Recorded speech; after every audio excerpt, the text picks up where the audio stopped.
I told you. I told you. I told you. I told you. Go look at the shorts. Go look. I told you. Kevin Stefanski still gonna put Shedeur at 4. He's still gonna put Shedeur at 4. I told you.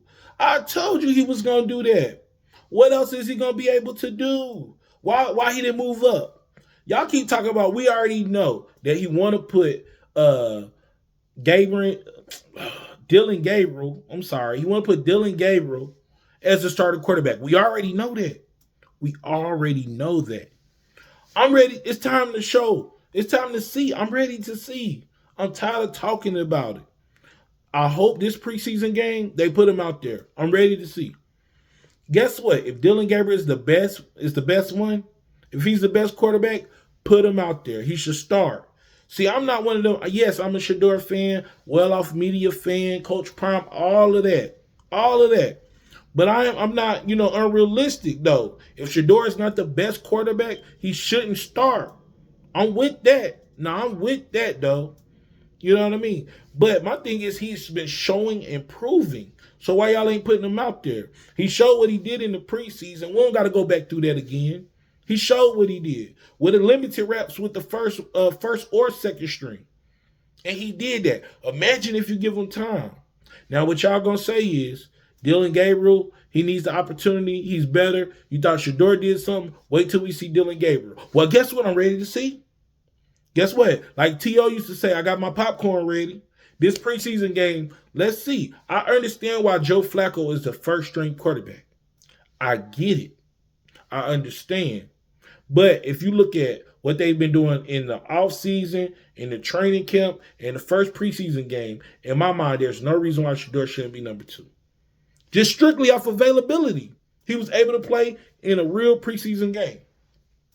Now, I know what people say, injury don't automatically knock you out your spot, which is most of the time supposed to be true.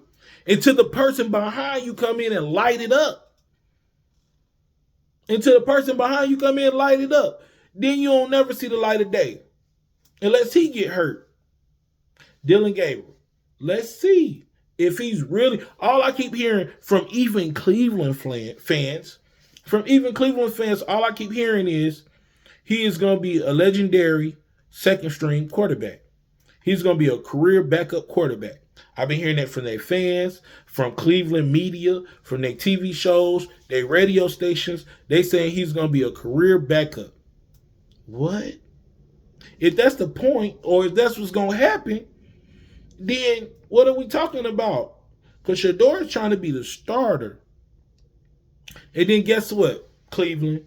We know what type of season you're going to have if you don't keep it real. If Joe Flacco start and Shedeur supposed to back him up, if it don't fall like that, your team, if the team believes in Shedeur, you ain't going to have a good season because everybody in the locker room going to be looking at the coach like, man, they playing politics.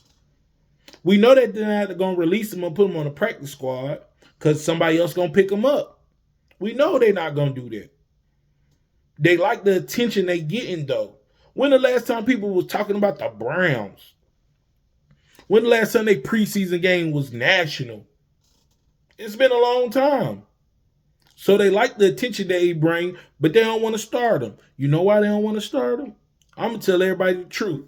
The Browns want to lose because they still want a high pick and they want to go off with Archie Manning. That's what it is. Everybody keep talking about the quarterback class that's coming out this year. That's what it is. That's what they're really aiming for. They trying to use Kenny Pickett, Dylan Gabriel, and Shedeur as trading tools. That's all they trying to do. We know it. We know what they trying to do. I don't really care. We just want him to get his opportunity. You know why we want him to get the opportunity? Because your coach said he would get the opportunity. There's an open competition. And everyone in that open competition is going to get a fair shot to see who should be starting.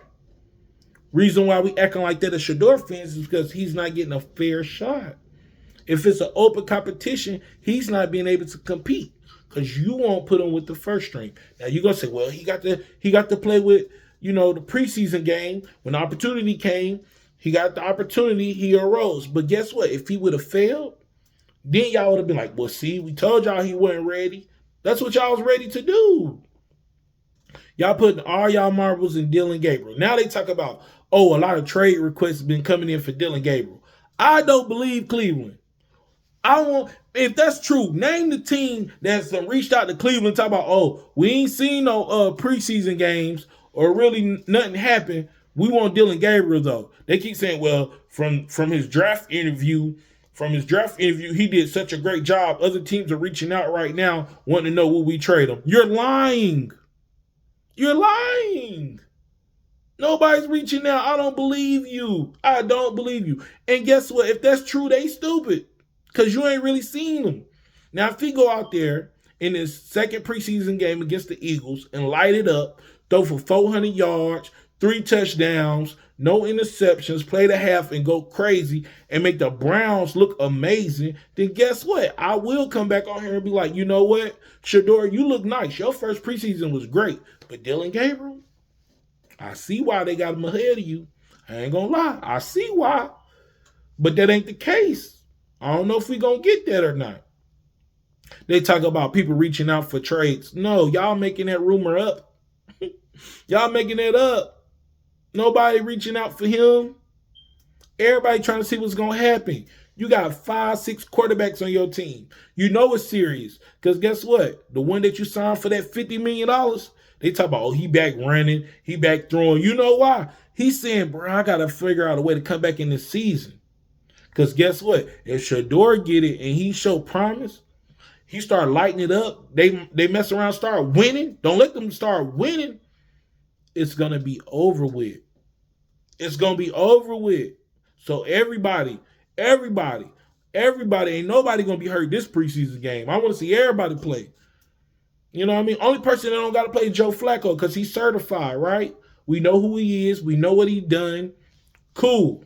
We know he's going to start the season. I'm cool with that. But I'm just saying when someone earned something, like he's earned to be the second string quarterback. He earned that, in my opinion. He should be that. I even heard Cleveland fans say, you know what?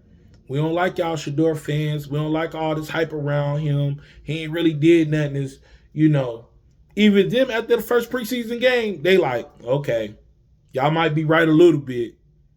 It may not be fake nothing.